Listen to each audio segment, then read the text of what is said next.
Kama njia ya kubadilishana, kundi la Hamas nalo limewaachia huru mateka wote 20 wa Israel wakiwa hai na kukabidhiwa kwa wawakilishi wa shirika la Msalaba Mwekundu huko Gaza mapema hii leo.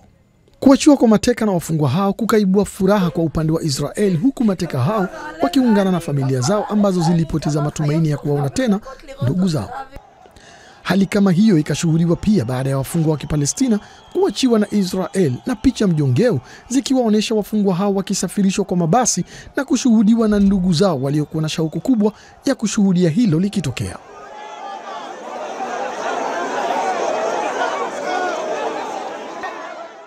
Together we've shown that peace is not just a hope that we can dream about, it's a reality. Haya yamejiri huku rais wa Marekani Donald Trump akilihutubia bunge la Israel Knesset, ambapo pamoja na mambo mengine amesema kuwa dhamira ya kumaliza vita huko Mashariki ya Kati imefanikiwa.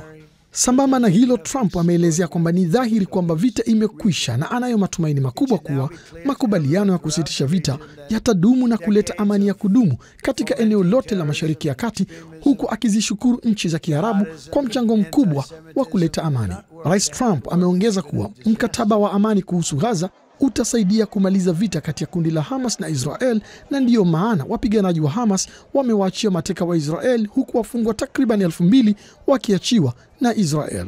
Wakati hao yakiendelea, rais wa Marekani Donald Trump na rais wa Misri Abdel Fattah al-Sisi wanaongoza kwa pamoja mkutano wa viongozi wa ngazi za juu wa dunia zaidi ya 20 katika mji wa Sharm el-Sheikh nchini Misri. Tayari rais Donald Trump amewasili katika mji huo kwa ajili ya kuongoza mkutano huo wa viongozi wa dunia kuhusu amani ya Gaza unaobeba matumaini ya kumaliza vita katika eneo hilo. Pamoja na Trump, viongozi wengine mbalimbali wa dunia tayari wamewasili, akiwemo rais wa Ufaransa Emmanuel Macron na wengine kutoka mataifa mbalimbali kama vile Ujerumani na Qatar.